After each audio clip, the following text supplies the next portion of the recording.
Leslie Meredith with Breakbulk Events and Media, and I'm here with our executive presenter today, Sebastian Villyn from Control Risks, who gave us a fantastic update on the current global risk to maritime trade. And I know it was very interesting, and I think an eye-opener for people in our audience.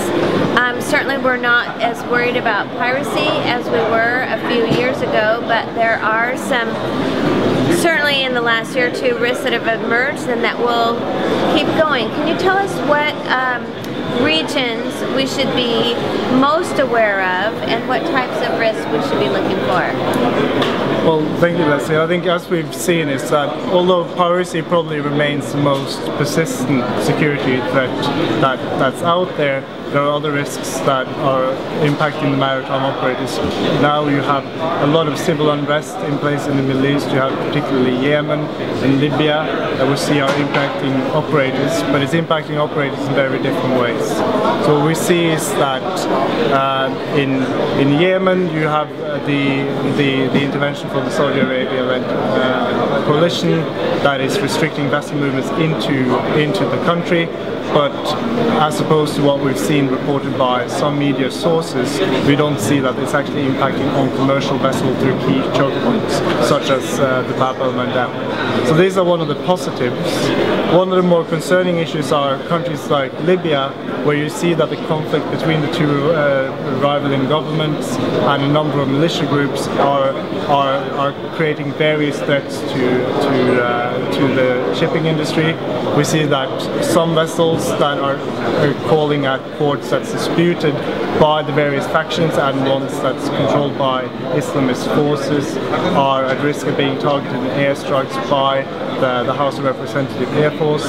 We see that other cargo handlers that's calling at ports in that's controlled by the House of Representatives might be risk to more systemic threats such as labor disputes. So it's quite a broad base of issues that we see. What about moving up a little bit to Ukraine, Russia area? What's your perception of the risk there and what's happening, and what might we expect in, say, the year to come?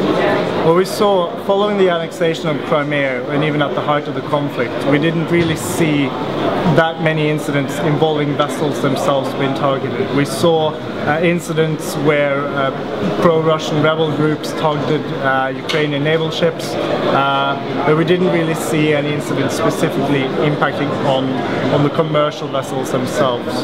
That said, we see now that there's continued unrest in places like Mariupol, where in Donetsk, where you see rival factions increasingly being hostile to each other, and we fear then that operators calling in areas such as eastern Ukraine might be more vulnerable to collateral damage.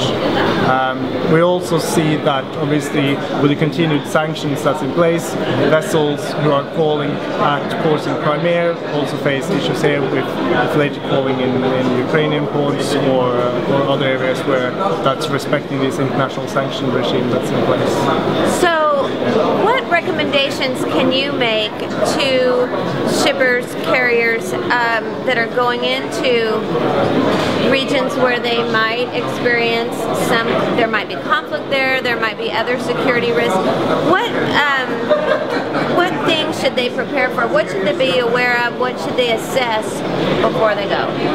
Well, I think the key message to really take with you is that to be sure that the information that you have available is reliable, that you sit with sources that has been verified, and that you have a complete understanding of the operational environment in the area that you're calling in.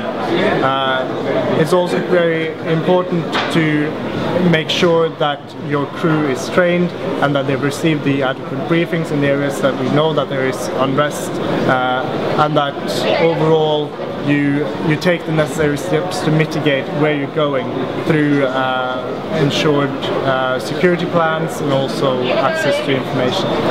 Excellent. That's good advice. I'd like to thank Sebastian for being with us today, and we look forward to hearing more from you in the future. Thanks so much.